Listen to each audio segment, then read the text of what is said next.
అండి తలకాయ మాంసం చేసుకోవడానికి కావాల్సిన పదార్థాలండి.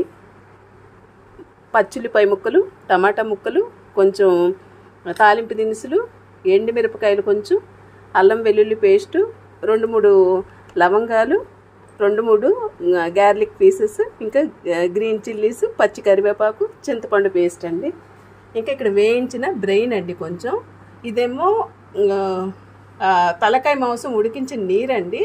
ఉడికించి పెట్టుకున్న తలకాయ మాంసంకి ఉప్పు, కారం, పసుపు, కొంచెం మీట్ మసాలా అప్లై చేశానండి.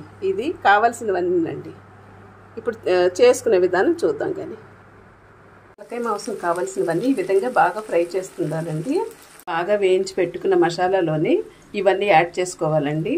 మనం ముందుగా ఉడికించి పెట్టుకున్న మటన్ అవి హెడ్ మీట్ అది, తర్వాత అందులోని ఉడికించి పెట్టుకున్న నీరు, చింతపండు రసము, చిన్న బెల్లం ముక్క, మనము కొంచెం ఫ్రై చేసి పెట్టుకున్న బ్రెయిన్ కూడా యాడ్ చేసుకోవాలండి ఇందులోని.